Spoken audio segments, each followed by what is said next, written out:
Good morning. It looks like we are live. Hope I have that right, Robert.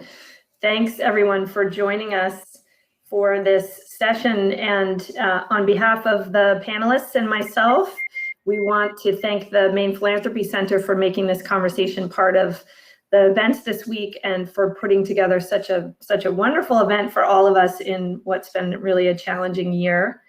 My name is Maggie Drummond Ball. I'm the Senior Program Officer at the Maine Community Foundation and have been managing our broadband initiative for the last few years.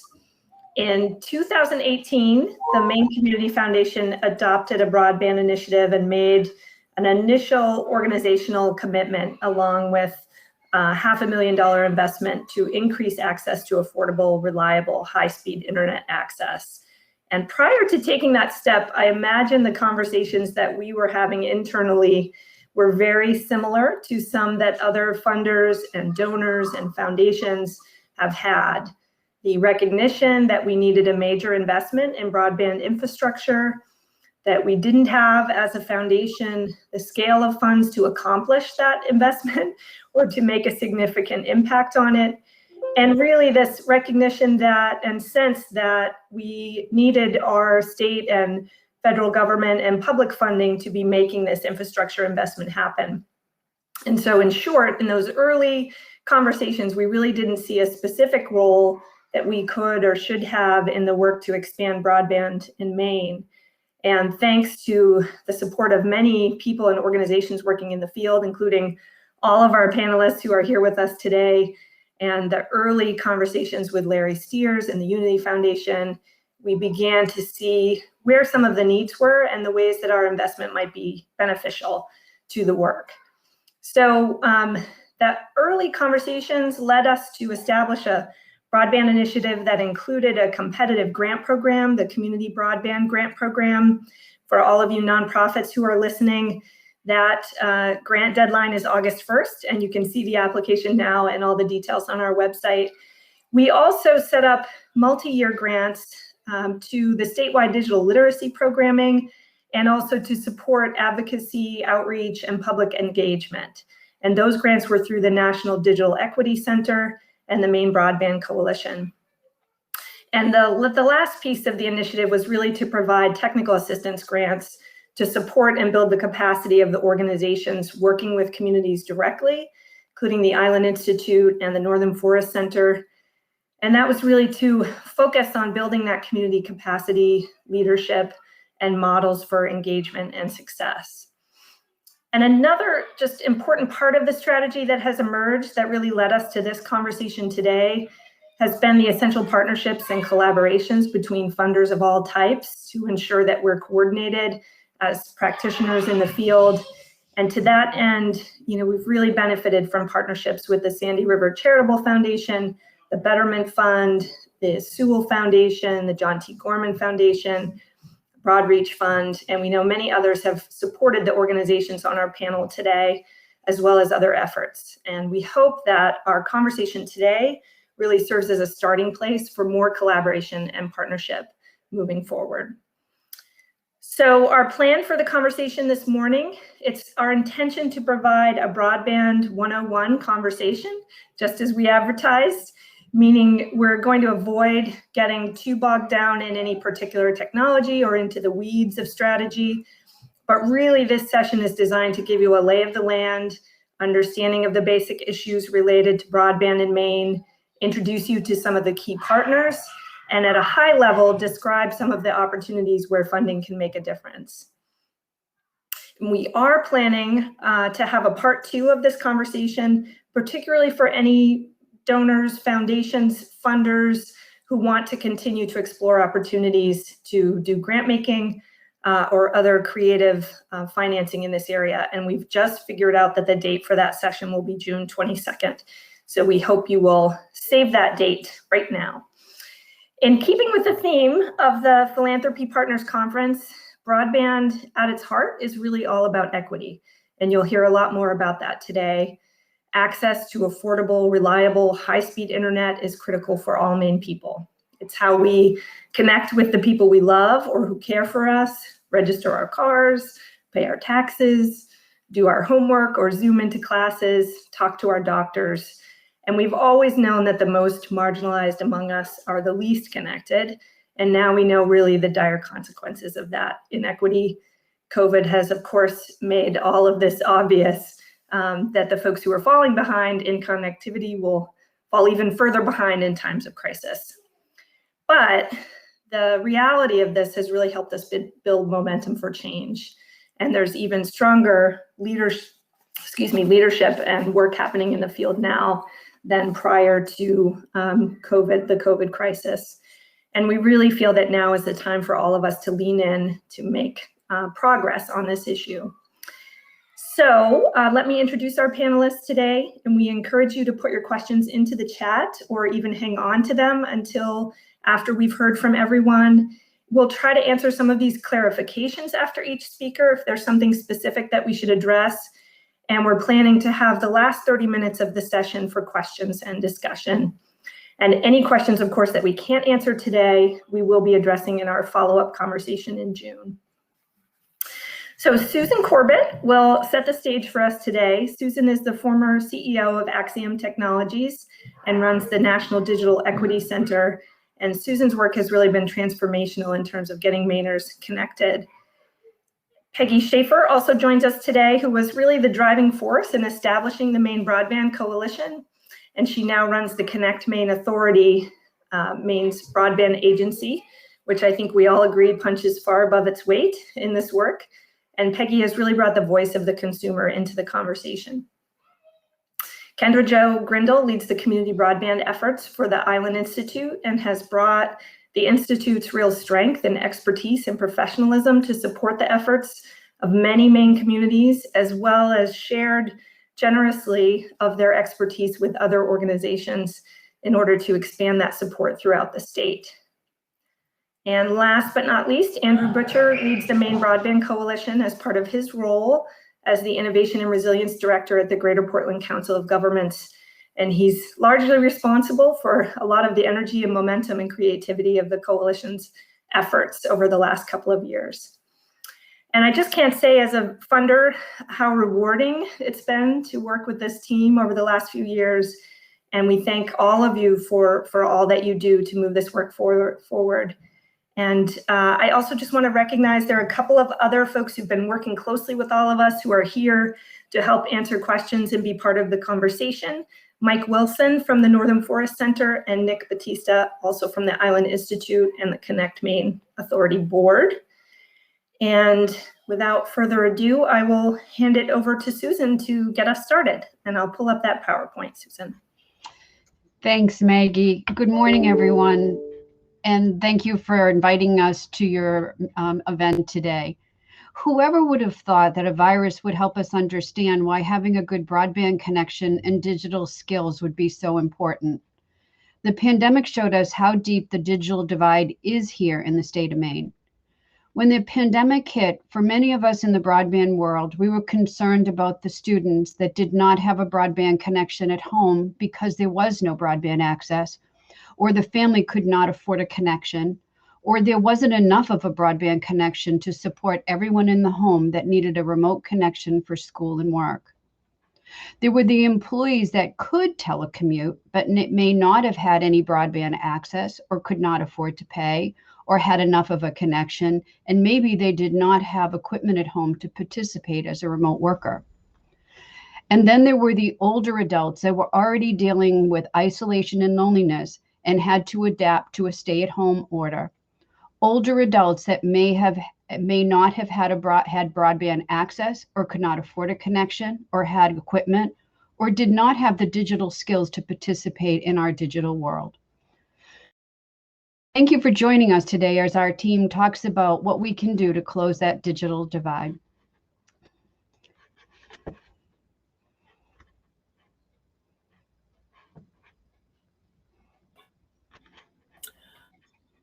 Peggy Schaefer. I am the director of the Connect Maine Authority, which is the state broadband authority charged with expanding broadband to everyone in Maine. We are by a small fee on your telephone landline, and that brings in about 1.5 million a year. We've been existing since about 2007. So we've been actively giving out small grants for about 12 years, but the challenge has grown over that time period. And certainly in the last year and a half, we've seen that the challenge come right before us about who really needs to be connected. So what do we know? We know broadband is a necessity. You know, we used to have a conversation before the pandemic, actually, that was about, do people really need broadband? And isn't it really just for entertainment? And we now all know that that is not true. That it really is a necessity. It is really no different than electricity or water. The difference is when you plug something in home, it works. When you plug your broadband in and try to do an upload or download, it may not work. And that is a significant detriment to its use. Technology is actually pretty easy. I'm going to do talk a little about what the different kinds of technology are, but it's not that complicated. But we do know that it drives economic growth and is the key to population and workforce. And I think that we have tons of anecdotal evidence from this pandemic of people who have moved to Maine, found a beautiful house somewhere in, not close to anywhere, and suddenly discover after they move in that they do not have a connection that's of a high enough quality for them to actually do the work that they needed to. You can go to the next screen, Maggie.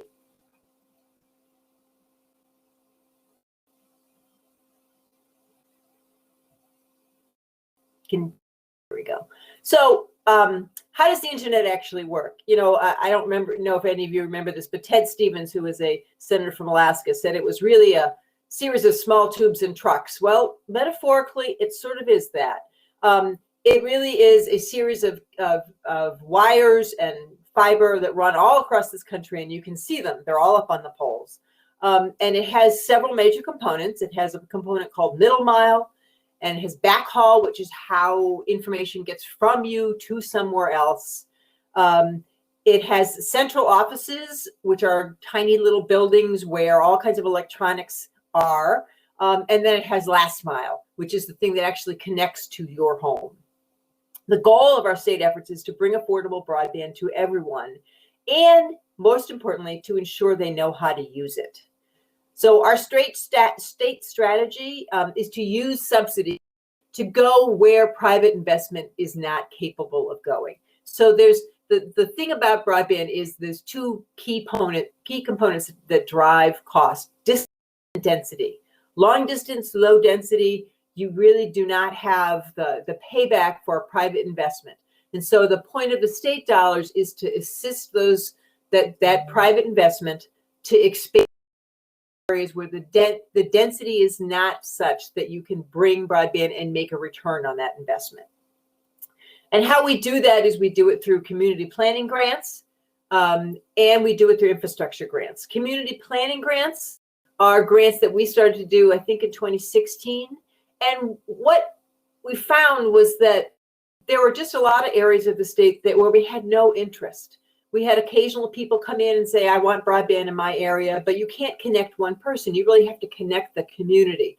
And so we put in place these community planning grants, which are pretty small, but it helps the community hold their stuff together to figure out what they really want for their community, infrastructure look like, who they own it, and then begin to think about what is it partnerships to make that actually happen for their community. And partnerships are really central to this work. There's two of us in the broadband office. So without this team that's in front of you, we could not do this work. It really takes a village, and all of us have our roles. And it's really important that one of the great things that Maine has going forward is this great team and the way we work together. Next slide. So often you hear these terms, and I know I'm doing this is broadband 101, so this is really basic. Download and upload. What is the thing? So download is how quickly you can retrieve information from the internet. So it's web pages, it's cat videos, it's, ads, all of that stuff. Upload is how fast your internet connection brings stuff that you're putting up into the web. And so download, if you think about it, is how the world talks to Maine about consumption. And upload is how Maine talks to the world. So that's about creation. And for us, the most important is the upload, because we want to make sure that Maine has the ability to create content, to interact with the global universe. And all of that requires an upload speed. And at the same time, the technology sometimes limits the upload speed. Next slide. So basic information on technology. There's DSL, coax, wireless, fiber, and satellite. DSL is digital subscriber line. It's the old copper lines that ran telephone that have been reconfigured, that can run, that can also to send data down. Generally, these lines are pretty older. Copper infrastructure in the state is 10, 15, 20 or more years old. You cannot get great speeds on copper. There is a node called the DSLAM, the closer you are to that, the better your speed. Has speeds of 10.1. Maybe you can get better if you're closer to the node. If they've bonded the copper, you can do a little better. But it's really not a symmetrical speed where the upload and download is the same. And it degrades over time. And also, the more people that get online, the more your neighbors that are using it, the worse your speed is, and the more latency, which is that spinning circle of death that you will have. Hybrid fiber coax is the architecture used by cable TVs. Cable TV, it really focuses, because cable focuses on consumption. It really focuses on the download. You can get really good downloads from cable. Your upload is not as good. And part of that is because the way they configure their network, upload is sort of in the most noisiest part of their network. So that your speeds for uploads with coax cable usually don't get much better than 30 up. Satellite, fixed wireless. This is essentially wireless that runs to a node and then distributes itself out to houses around that. The key piece of that, it has to be line of sight. You have to be able to see the wireless thingy. And the quality of the service degrades over space, and depending on how many locations are feeding off of that wireless feed. The speed of about 20. They're now improving all this technology, so it's going to get a little better. Still not symmetrical, up and down. There are two kinds of satellite. The high Earth orbit, those are about 22,000 miles above the Earth, which explains the extreme latency that you have with them. So essentially, those, you send a 6,000 miles into space, that sends it back down to Earth. It gets into the web, comes back to that site, goes back up to the satellite, 22,000 miles, come back to you, 22,000 miles. So there's a significant latency with the high Earth satellites. The low Earth satellites are fairly new technology. They're about 1,200 to maybe a little more than that miles from the Earth. And there's many. This is the Starlink, and there's a bunch of other ones. Amazon's looking into getting into it. This has been used for ship travel, and now they're making them more commercially available for publics. It is still in the beta stage. Starlink says they need somewhere between 4,000 and 12,000 satellites to do their global network. Right now they have about 13,000 up. And they are doing beta testing in Maine. They're doing beta testing across the globe to continually improve that service. Right now in the beta test, you could probably get 200 down and maybe 30 up. But there is a number of times a day where the satellites move and you lose service. So it's very hard to do a Zoom call on Starlink at this moment. You also have to have complete line of sight. You have to be able to, that dish has to be able to see the entire sky. You can't, no trees, no roof lines, none of those things, because that interferes with the satellite signal. And then the fiber is the workhorse of the internet. It has been for a long time. It's what all of your middle mile is based on. It's what all of your backhaul is based on. if you think about a cellular phone that goes to a tower, fiber goes to a tower, sends out a cellular signal. When you call back into it, goes right to fiber. So if you're sending a cellular message on your cellular phone, it's probably going to be 98% of that time it's running on fiber. And so it really is the workhorse. It is got unlimited capacity.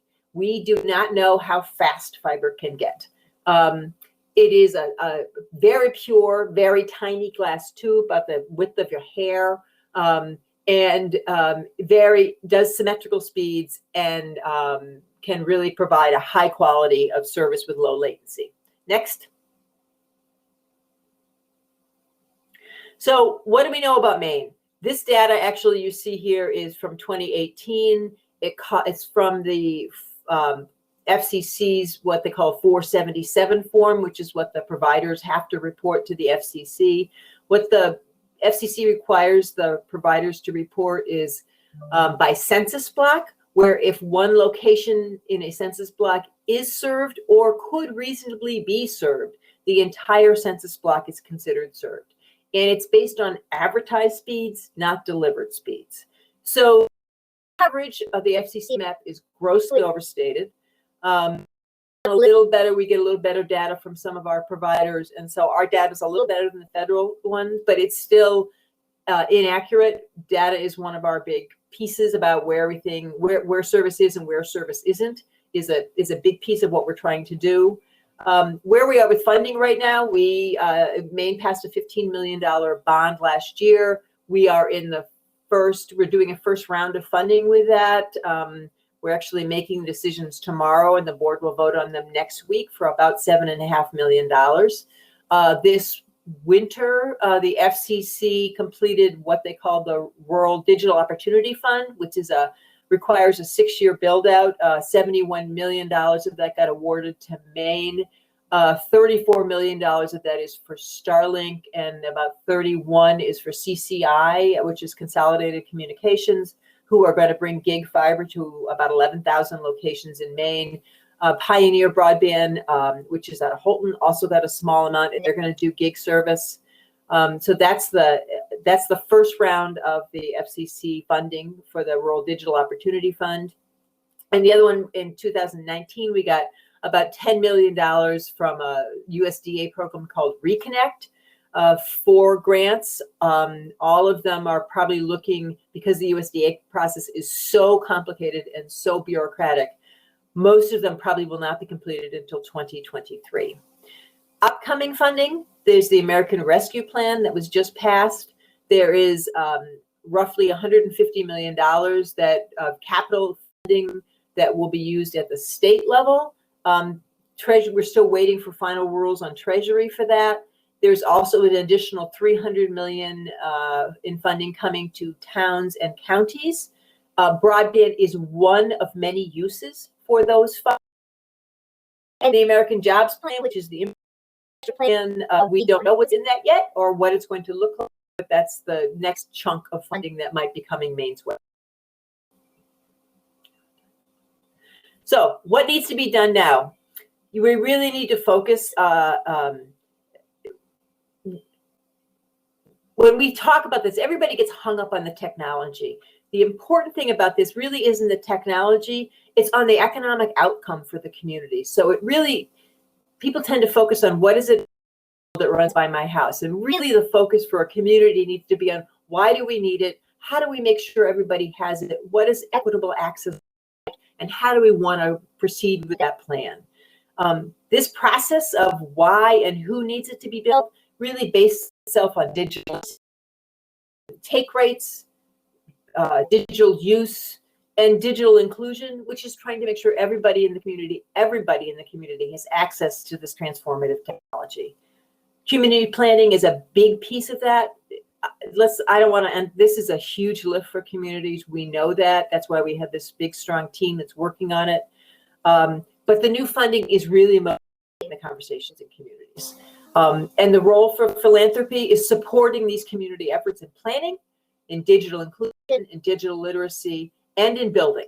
So I think there's a significant role for all of us to play in how we expand it's not only just the technology and the wire running by your house, but the ability for people to access it and use it.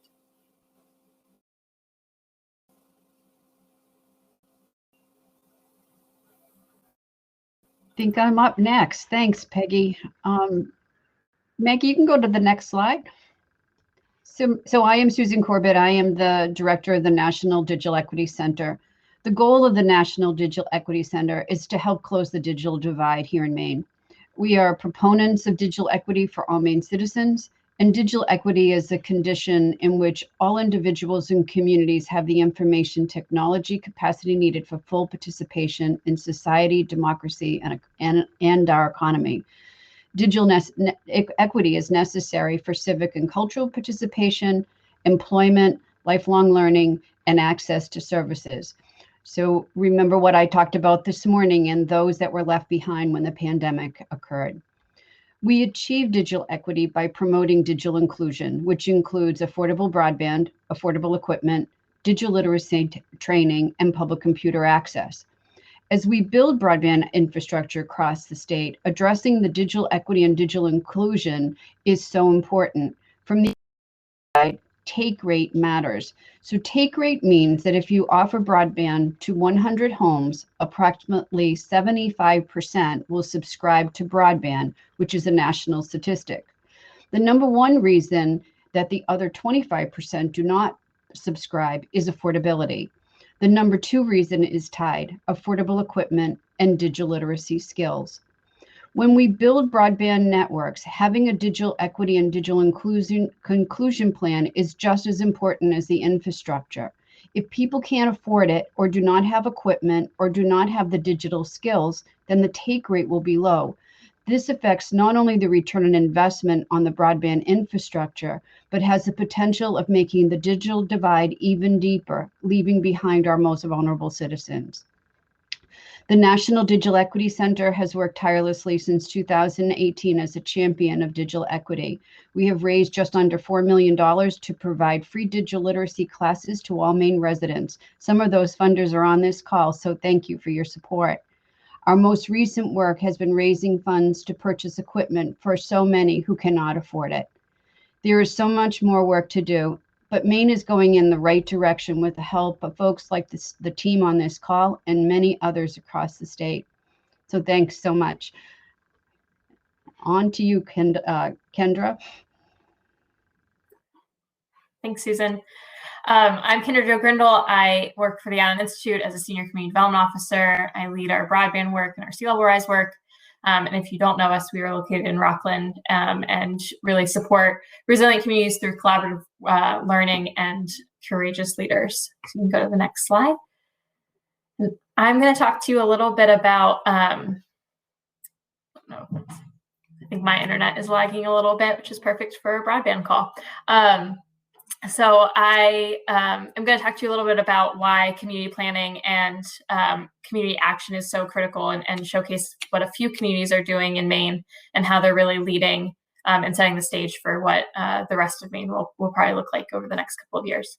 So community planning is really central to all of this. We work through community-driven broadband process.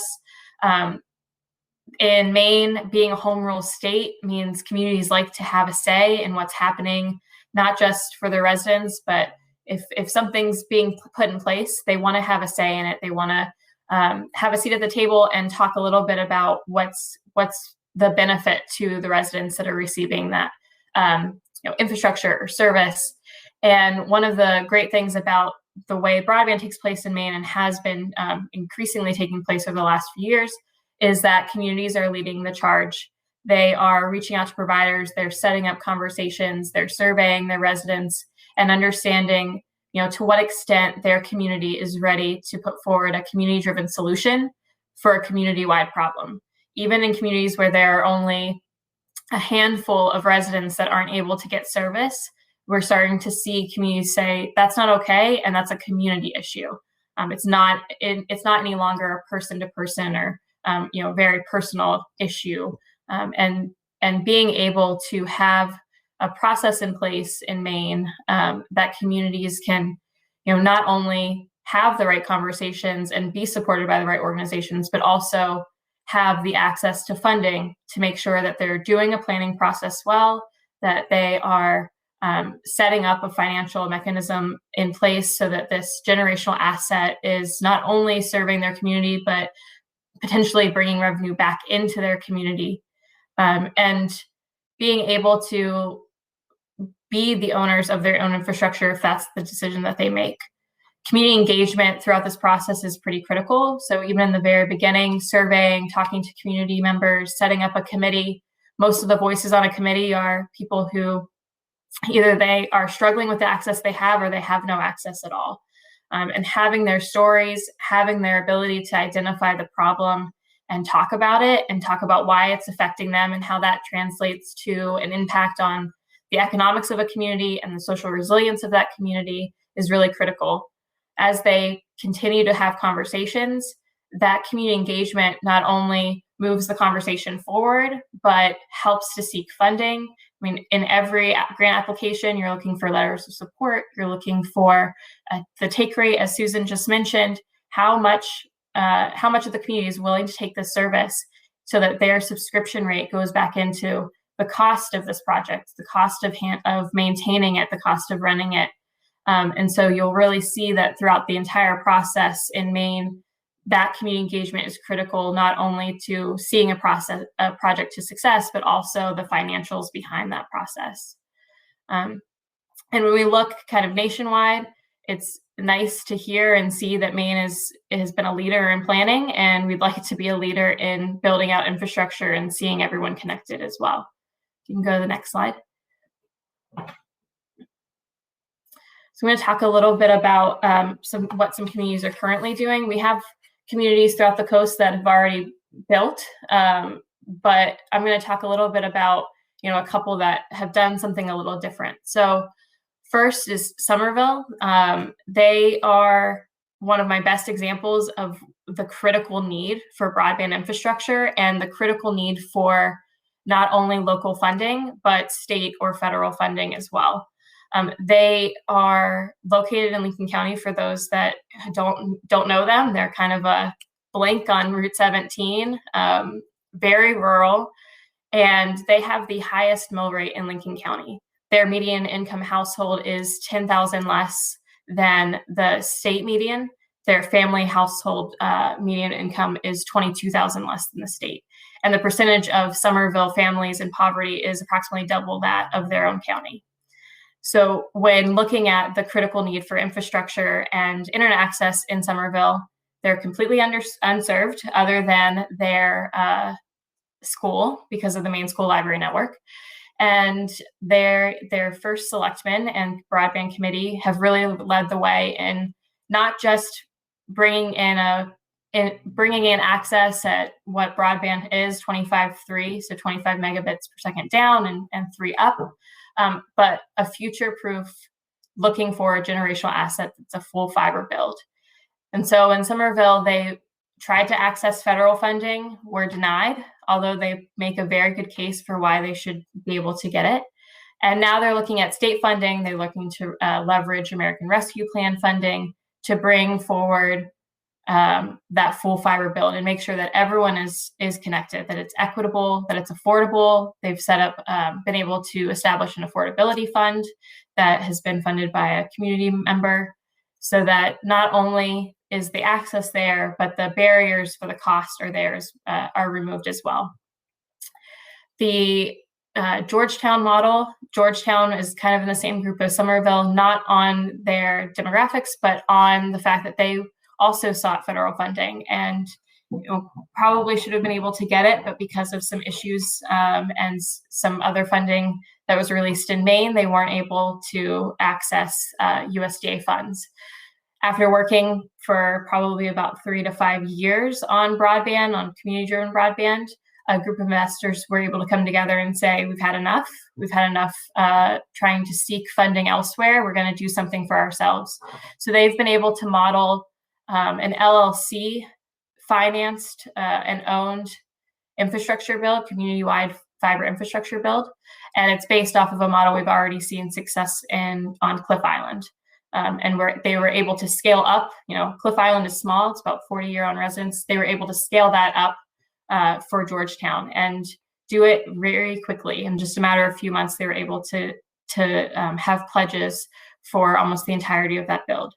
The other interesting dynamic for Georgetown and this LLC model is that they're working very closely with the town to ensure that they could be an investor and have a seat at the table in these conversations. So while there are a majority of private investors in this, 8 of them, I believe, they were able to leave an opening for the town to come in and bring community voice and community-wide interest into that as well. The town is hopefully going to be the holder of the affordability fund for this project as well.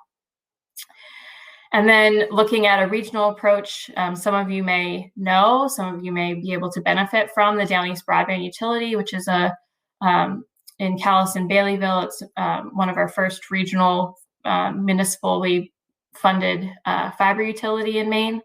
And they have been a model for several regional groups on the coast and inland in Maine that are looking to not do this individually. This is a networked infrastructure. They're taking a networked approach and trying to gather support from the communities around them to put forward something that's a bit bigger, more regional, and be able to leverage each other, the premise density in one town and the rurality in another, to make sure that everyone is served.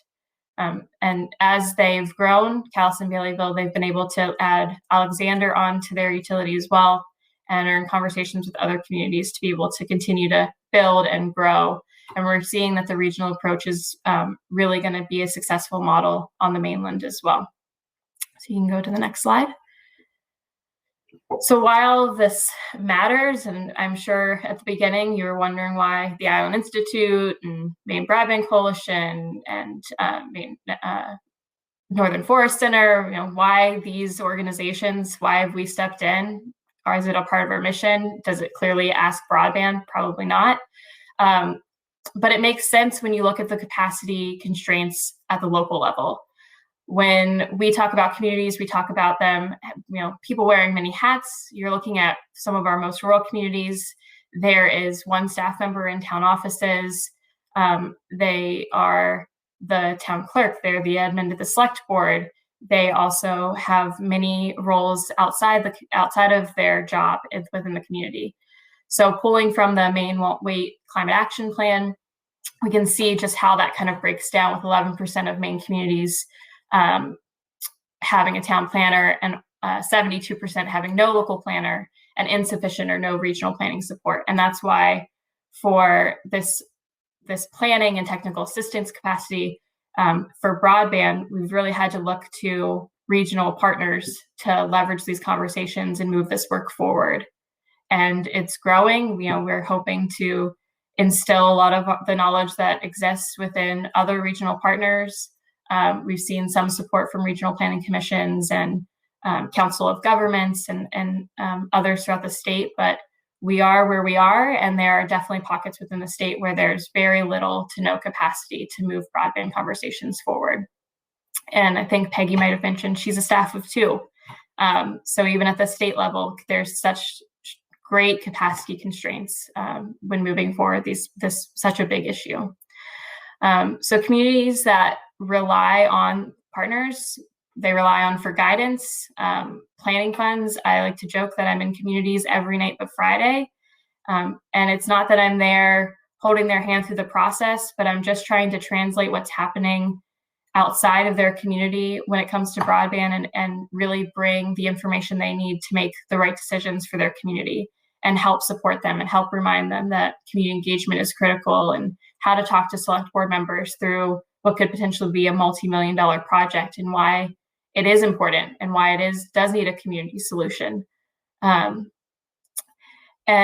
finally, we talked a little bit about funding, but planning grants go a long way for communities. But when it comes to infrastructure funding, we're only starting to see it increase at the state level, and federal funding, while it's been available, has not been right-sized for the rural communities and the capacity constraints in Maine. Peggy also mentioned the USDA communities. It shouldn't take 3 to 4 years for a 6-week build. They have the funding, they have the support, They have everything they need, but the paperwork is not right sized for how small these communities are. They're not providers. They don't have access to the same kind of staff that national corporations do. And so when we see funding, even from the federal government, be able to come in through the state or local dollars be leveraged to move forward infrastructure projects, we see it be more right-sized and be able to fit the need and address it in a way that's not only moving forward a project, but moving it forward in a time where people need internet now. They don't need it 4 years from now. So that's all for me, and I'll hand it over to Andrew. Hi, friends. Good morning. I'm Andrew Butcher. I am Director of Innovation and Resilience for the Greater Portland Council of Governments. And I also, in that capacity, serve as the embedded capacity for the Maine Broadband Coalition. And I'll sort of unpack a little bit of what I mean by embedded capacity in just a quick minute. Also, I want to give folks the heads up that after my presentation here, we'll be looking for questions. I know that we've covered a tremendous amount of good content already, so I know questions are probably bubbling. So I'm just giving you all the heads up that the question and answer period is coming soon. As the youngest of 5 older sisters, context is always really important for me. And we've covered a pretty good amount of context around broadband in Maine so far. I just want to sort of underscore that we live in a place with not a lot of people and a lot of space, and that people who tend to skew on the older side of things, and a lot of households who fundamentally don't have any access at all to the internet. And this creates a tremendous challenge, especially given the point that Kendra Jo just underscored relative to the capacity for communities and organizations and local government to be able to address the challenge of connectivity from a holistic standpoint. And so I'm going to shift to the next slide and talk about the role of the Maine Broadband Coalition, which hopefully some of you have heard of, and maybe even some of you are a part of our listserv. The coalition is really serving as a connective tissue, really between local government, community-based organizations, nonprofits, private corporations, state government, and philanthropy. And as stated here, the core is to ensure that everyone in Maine has access to reliable, affordable, future-ready, high-speed internet. And the coalition was started 5 or 6 years ago by Peggy and a handful of other committed advocates who saw a need for consumers, users of the internet, to have a voice in informing how policy, investments, and funding are allocated. And when we talk about inclusion, voice is central to that. If you want to be included in a process, you need to be able to participate. You need to have a voice, and the coalition serves as that voice, representing consumer priorities and that which is going to be in the best interests of public benefit in the long term, in collaboration with our state government. And so also, in order to have that voice and to thrive in a process, communities need to be ready. As Kendra Jo just outlined, any of those communities that are actively involved in the planning and development process takes a considerable amount of engagement and education and technical assistance, time, and frankly, gumption to participate in that process. But being ready is essential. And part of being ready is the ability. None of these solutions happen in a silo. And so part of being ready is the capacity to partner, whether that's with private companies and service providers, or whether it's with funding agencies, or even if it's with other local communities. And so what the coalition does is sort of really boils down to a function of focusing on advocacy and policy, collaborating with partners on this call and beyond around programming to help support community readiness and capacity, and thinking strategically and creatively around how a diversity of partnerships can stack hands around common interests. And so I'll talk a little bit more about what the coalition does specifically in just a minute. But just to sort of give you a snapshot of how we're doing it, there are almost 2,400 folks now who sign on to the coalition to participate and get involved in one way or another. There's a network of about 30 plus organizations who serve as an advisory committee, and a handful of folks who think really strategically around issues of policy and governance. And as I mentioned, I serve as the embedded capacity. So with support from the Maine Community Foundation, I'm essentially part-time staffing for the coalition, but I also, in my role at the Greater Portland Council of Governments, focus on community resilience, climate action, and connected infrastructure. So ultimately, I spend my time thinking about how to create new solutions, building from existing resources. And so that role of embedded capacity with the coalition creates the ability to both be nimble as a coalition and adaptive to what the needs of the time and what the needs of the landscape are. Next slide, please. So just to underscore, the coalition, the advisory committee that informs the coalition is by design increasingly diverse, representing a range of geography, issue, sector, industry, organization type. There are many, like the folks on this call, and certainly internet service providers and technology companies who spend a lot of time and energy thinking about understanding and knowing the intricacies and nuance of the technology and the policy, and that's essential. But we also have tried really hard to be intentional in reaching out to and expanding the network so that we are being thoughtful around how to link to the education sector, the health sector, the energy sector, because as we know, broadband is an issue that connects everybody, and everybody cares about it at different levels. And we as a coalition are trying to serve as a catchment net to maximize that connectivity. Next slide, please.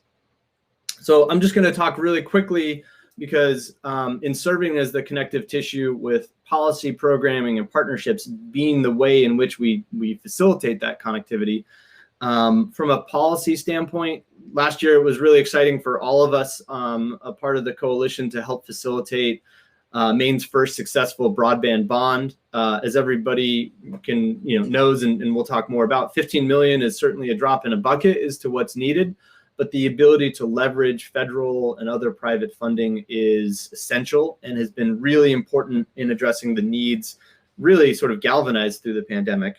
But also on an annual basis, from a policy standpoint, we are tracking and engaging, and in many cases drafting legislation to help inform policy at both a granular and at a high level for the state.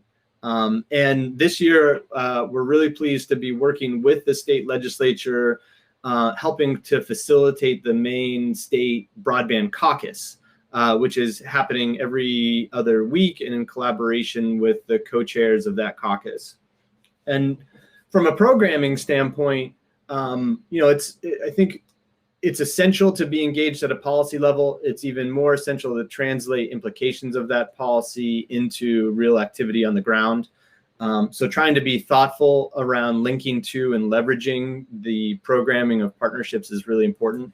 So examples include Mike Wilson and his work with Northern Forest Center and Maine West collaborators this last year kicked off a broadband boot camp, engaging communities at a hyper-local level, focusing on sort of soup to nuts curriculum, building very much from the Island Institute's community-driven broadband process.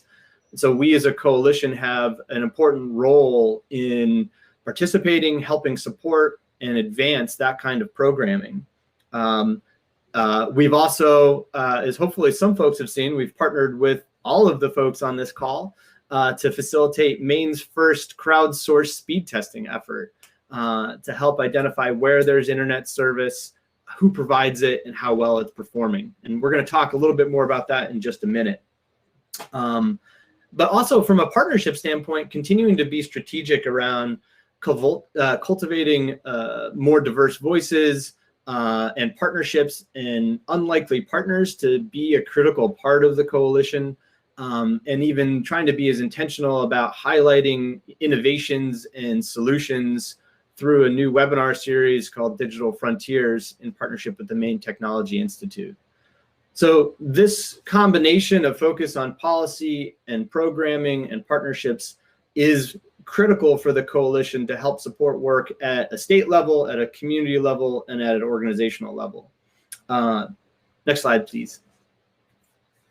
So I just want to sort of double click, if I may, on the programming I mentioned as far as speed testing. Some of you I know on the call are familiar with, but this is a really interesting opportunity, very much initiated by Peggy and the Connect Maine team, with support from the Island Institute and Northern Forest Center and the Community Foundation, because, it's real easy, as Peggy said, to get caught up in the technology. There is plenty to understand and to appreciate. And at the end of the day, if we don't have a diverse and reliable set of data, it's very hard to make decisions. And so the concept of empowering every internet user to be able to test how well their internet is performing and share that publicly allows us to do a number of things. One, it allows Connect Maine to sort of get this sort of increased granular picture. This map is available at the Broadband Coalition's website. I'll share a link in just a minute. But it certainly allows for there to, begin to get a sense of patterns. Red in this situation is not good internet service. Green is better. This helps us get a bit of a better understanding as to where there are patterns of service. And the data also helps us understand who's providing that service and what some of the costs associated with it are. But even more so from an organizing and from a community capacity building standpoint, this tells us a lot. These maps give us tremendous insights as to where should we be focusing our advocacy efforts. Were there state representatives who were in opposition to public funding for broadband? And if so, how well is internet performing in their community? Can we engage existing organizations and networks within those communities to be active parts of the coalition in determining new solutions? And even more so, what that allows us to do is think really strategically around how do we help facilitate more collaborations even at regional levels.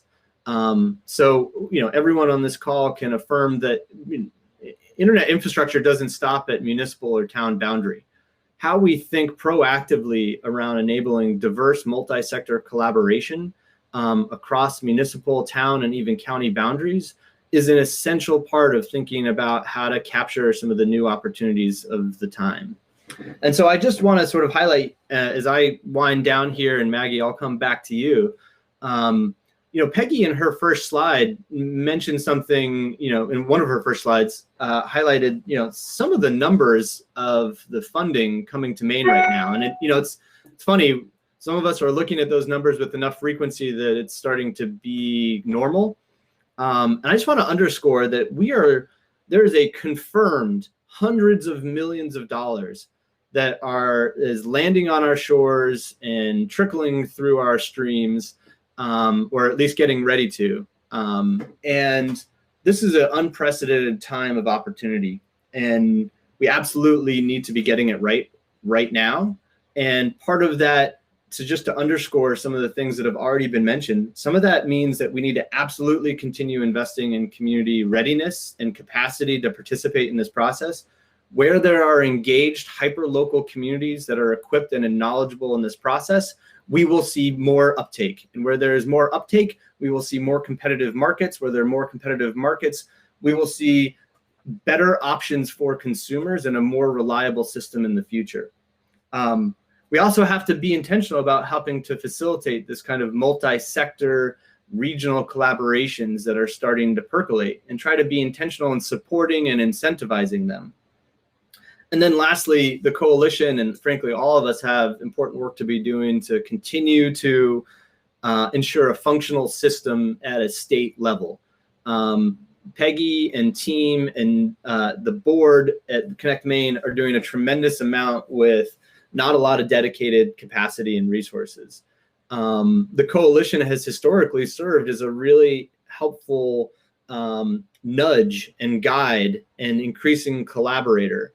But now is the time at a policy level, at a programming level, and at a structural level where we all have important work to do right now to make sure that there's a functional system in place that can make the most out of the kinds of opportunities that are presenting themselves. Mag, I hope I've not talked too much, but this is a really good conversation so far. Great. Thanks, everyone. That was wonderful. And I apologize that while I was sharing the PowerPoint, I couldn't see all of you. So if you needed any support, I was not providing it. But thanks, everyone, for being with us. And thanks to all of you for your pieces of that presentation. I think we've certainly nailed the Broadband 101 content. And we'll welcome any Q&A coming into the chat. And I had a couple of thoughts just to go back to following that. Some of the terms that folks may have heard, such as open access network, dark fiber. Does somebody want to just say a few words about what those two things are? Because I think those terms are floating out there and would be useful to know.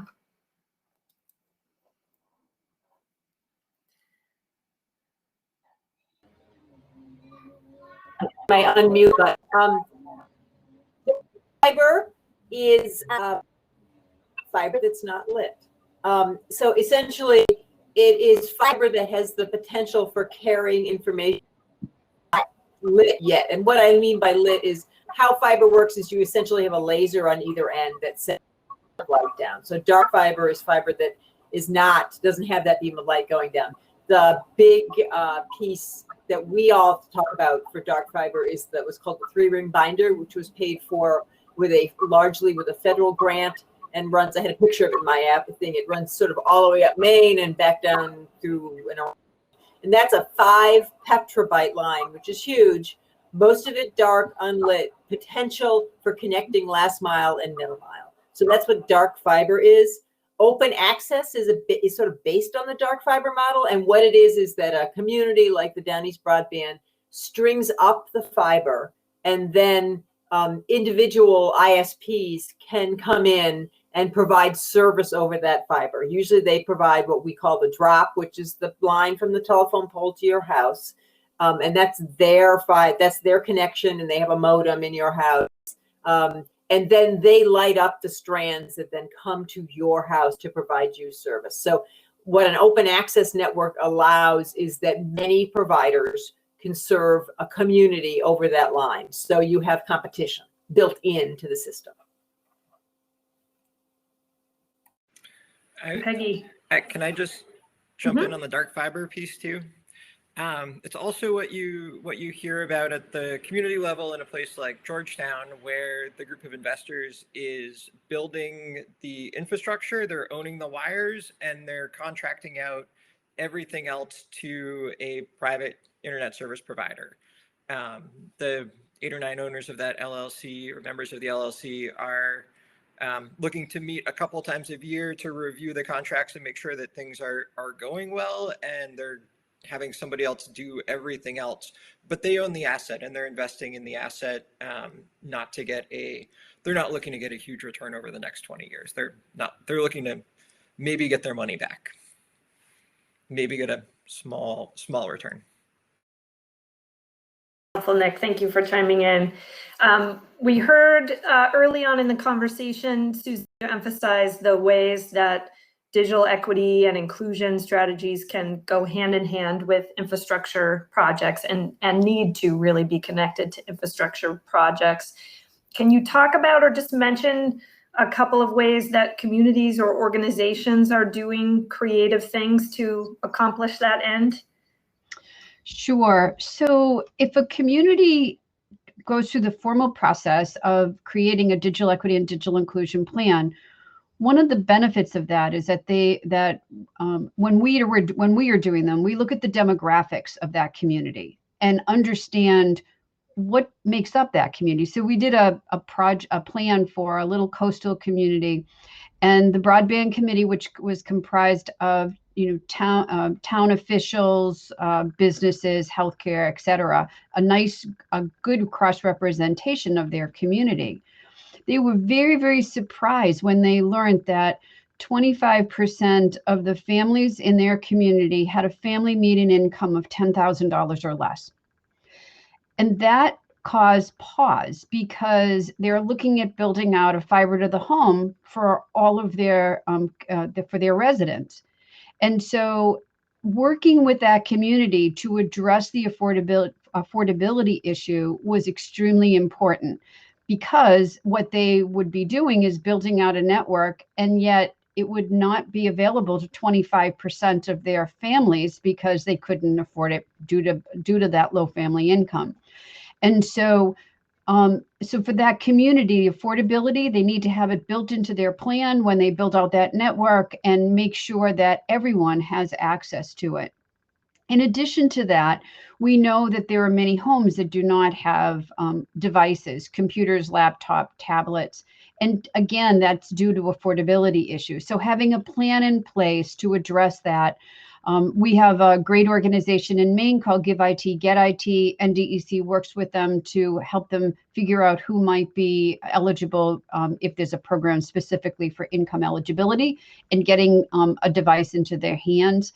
At NDEC, we have a tablet program funded by the Maine Office of Community Development to get devices into the hands of low to moderate income individuals, and then providing the digital literacy training for all Maine residents. And when we're working with a community, promoting those classes and letting people know that they're not alone to figure out how to navigate technology, that there's somebody here to help them.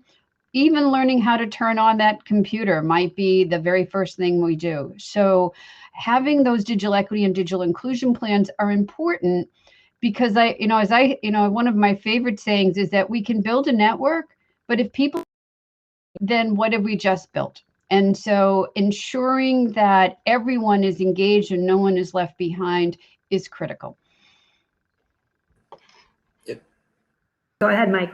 Just to weigh in quickly, I think the digital inclusion and equity stuff is an important space for our audience here too, because I think as we look at some of the big infrastructure projects, I mean, these are very, very expensive projects. They're not always projects that a $25,000 grant is going to make a significant difference on in terms of actually building out infrastructure in communities. But that scale of funding can be really impactful from an inclusion and equity standpoint. In the Maine West area, we were able to use philanthropic dollars to put new computers and internet access points in all the local libraries. Just small things like that do make a difference from an accessibility standpoint. They're more affordable, you can get them done. And they start to build momentum. They start to see people in the community doing things, getting together, taking action, and feeling a little bit more empowered as they get into the bigger conversations and challenging conversations around how to really invest in this kind of, the long-term infrastructure that we really need. Definitely. Thank you, Mike. Go ahead, Nick. I would also say that the digital inclusion conversation is much broader than just those people who don't have the infrastructure running by their house. This past fall, the Connect Maine Authority was running a Connect Kids Now project to connect students that didn't have a connection, and institutional structures. The legislative, the statutory rules for Connect Maine prevented the authority from funding a couple of projects in places where there's really a dire need for improved internet connectivity, but the funding structures for building infrastructure didn't allow us to address the digital inclusion and the digital equity side of things. And so there were there were parts of the state that were left out of that equation because of the rules, and the handcuffs on Connect Maine is where money could go for building infrastructure. That's helpful. Thank you, Nick. We have a question from Megan Shore. Hi, Megan. Have you seen communities that have developed digital equity plans use the information to address other equity issues within the community?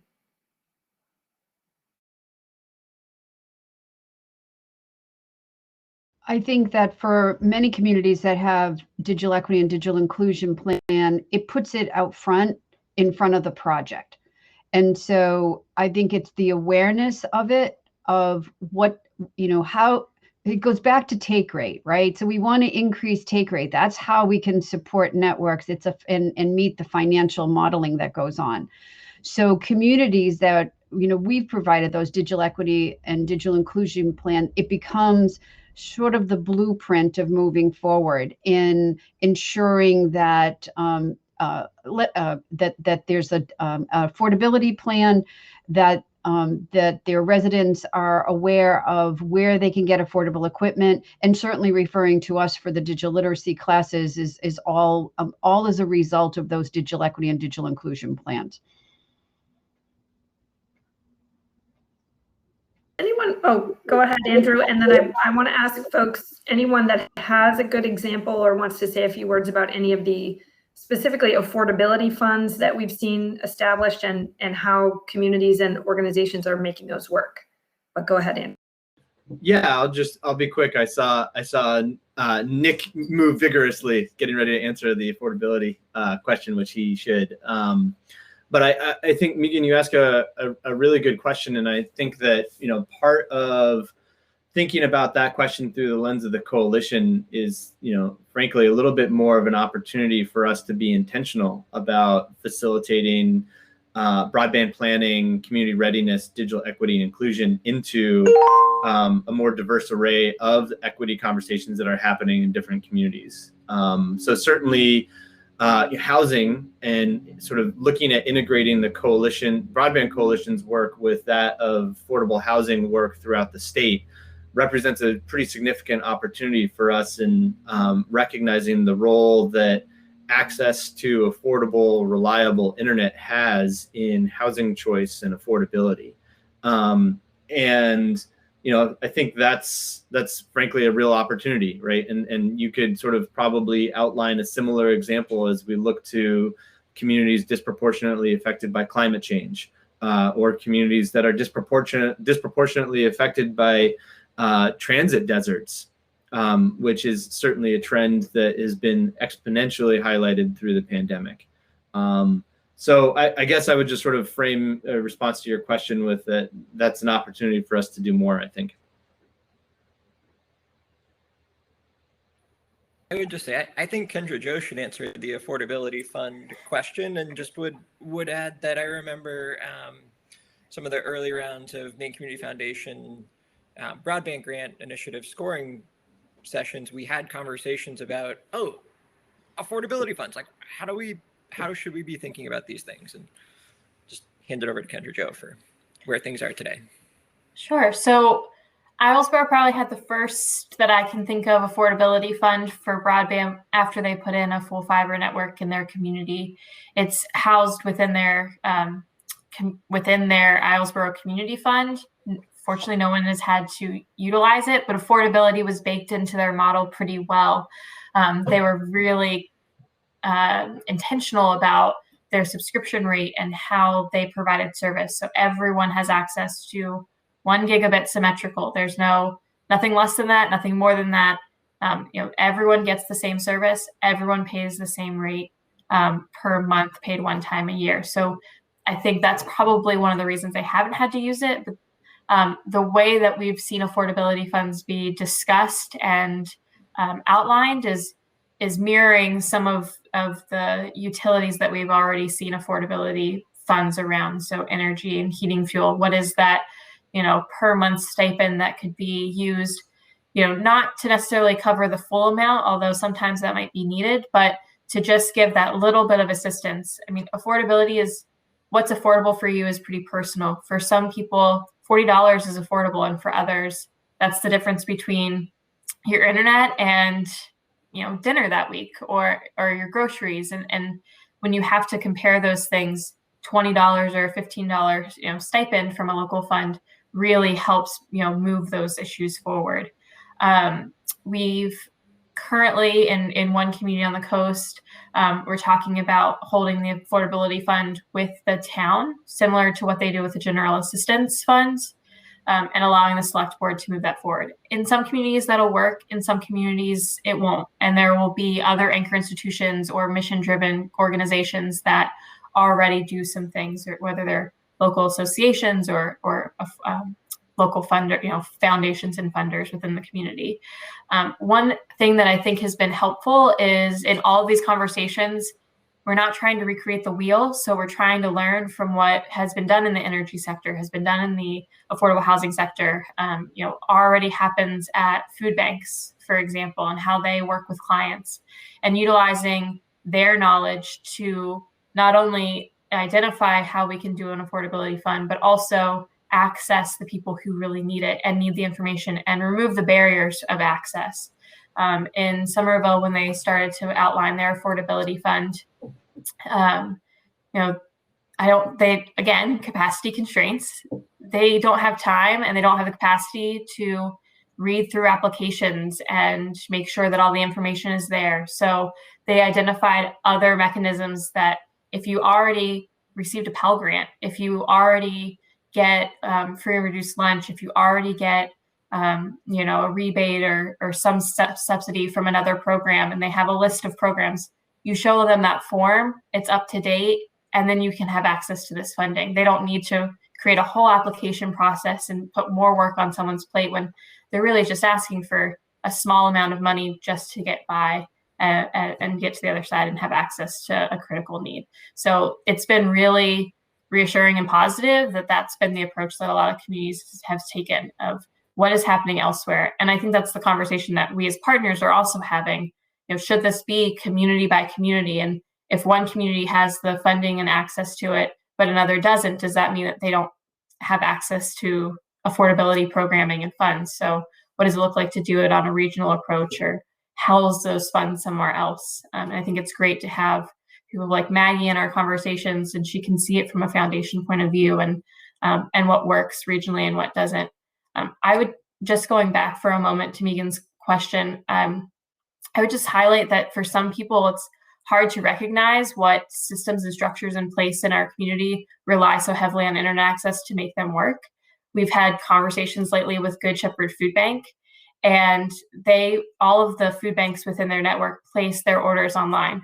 If that food bank doesn't have access to internet, reliable, connected internet infrastructure, they can't place their food orders online. So there's a critical need in their community for whenever they need it to work, it just works infrastructure to make sure that food insecurity is addressed in the community. And we're talking about what does it look like to put Wi-Fi hotspots there, so that when they're working with clients, they have access to internet while they're there. And it's more of they are already going to one place. How can we provide those wraparound services and what they need? And internet's one of them. Kendra, that was really helpful. And I think that is the end of our time today together. So I want to say a thank you to all of our panelists and to Nick and Mike for joining us for the conversation. And I, again, can't say enough about how helpful it's been to us at the Maine Community Foundation to be part of this team, because our learning curve was steep. And for all of the other funders and foundations who are in this session or listening to this recording later, just want to encourage you to reach out to us or to any of the partners here. And we'd love to have you be part of the conversation. And lastly, just save the date for June 22nd, because we know there's a lot more to talk about, and we'd love to see you there for that event. And we'll work with the Maine Philanthropy Center to get that information out to you. So thanks, everyone. And I think we are done.